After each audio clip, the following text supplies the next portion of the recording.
All right, welcome back to YouTube. We do have a painting update this week. Right before you got 12 Persian heavy cavalrymen, Vitrix. Painted the horses 2 weeks ago, and then this week I got the riders completed. It was really hard for me to work on the riders this last week. I wanted to get them done Friday, but my week was just taken up with just stuff. I could not paint. But today, Sunday, the 30th, I got to paint. And I got to paint for like 5 hours, which meant I got to complete these guys. They're all done minus the varnish, so they're little shiny.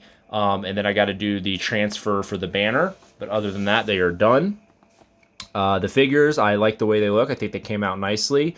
One figure gave me a pain in the ass. This guy right here, as you can see, he has a nice big gap. He would not fit on any of the horses. I don't know why. I just kind of made him work. He actually ruined a horse. I thought he was going to fit on this horse, and he didn't. And yeah, the glue messed up the paint on the horse there. Pretty unhappy about it. But notwithstanding those guys, everything else went together fine. The set itself is pretty cool. Definitely, it's more leaning towards the Alexandrian / late Achaemenid period, because you got a bunch of Greek Boeotian helmets, you got the Thracian type helmets, you got some Corinthian helmets, and then you have a mix of armor. They're all cuirasses. Some are scaled, some are linen, and then some are padded. So you got a little bit of mix of armors there. I like that. I wish they would have had more Persian helmet options. I did do a couple guys just with the traditional Persian white hat, but I would have liked to see some more helmet options. But other than that, it was a great kit. Nothing to complain about. Everything painted up good and fine. Made them colorful, as you can see. I'll just show off a few here. They all have patterns on them of varying degrees. I just went to town on the color palette on them. But yeah, there's that one. We'll show off this guy. He's a mix. I'll show off my three favorite, and then we'll be done. I really like this guy with the axe. And then the commander, I decided to give, obviously he's a commander because he has the crest and the Corinthian helmet on the leopard skin. Pretty boss mode with the Coppice sword. The standard bearer I like too.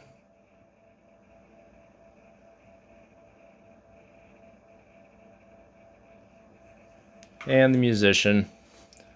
Did him pretty good. All yellow with the red polka dots. And then we'll show off this guy. This is one of the guys in the padded armor. Padded cuirass. And I gave him the classic hat.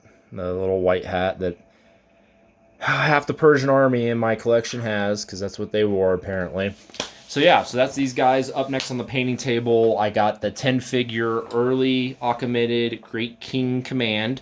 So that's what I'm hoping to get done next week, along with the boats. There's boats here just waiting to be painted. They're finished, but they need to be painted. And then yeah, as soon as I get the boats painted, we can have the big battle through histories, starting with Marathon. So, and then once I get the Great King painted up and a unit of 10,000, we can do Plataea and Mycale. So, and that'll get us more or less through the Greco-Persian War. So realistically, I just need to paint another command. It's a big command, 10 figures, another unit of cavalry, and a unit of infantry, and then we can pretty much do the Greco-Persian War. But then after that, all I gotta do is paint another unit of cavalry, and then another unit of infantry, and then elephants and chariots, and the late force is covered too. So the whole army as a whole is almost done. Just need to keep plugging away.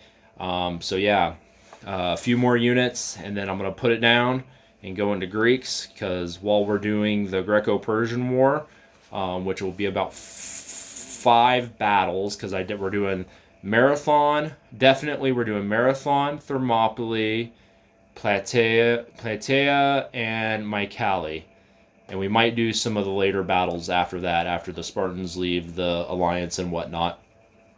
But yeah, we're definitely, so that's Thermopylae. So that's 4 battles. So we got at least 4 battles. So that's about, if we do a battle every other month, that'll keep us going, and that'll let me get started on the Greeks, and then we can go full tilt into the Peloponnesian War. Ooh, which I am personally really excited because no one does the Peloponnesian War, and I mean it was a big deal in Greek history. So I'm really excited for that. But yeah, so that's kind of where the channel's heading. We'll have to keep plugging away, keep the faith, keep the vision, just keep going. It can be hard at the end of the project when you've just been painting hundreds and hundreds and hundreds of ultra colorful Persians. You get burnt out on them. I'm definitely burnt out. I'm probably at 250 right now for the count, and I still got another 85 to go. So, but we'll get there. Just got to keep the faith. But until next time, guys, keep on painting and keep on building those armies up.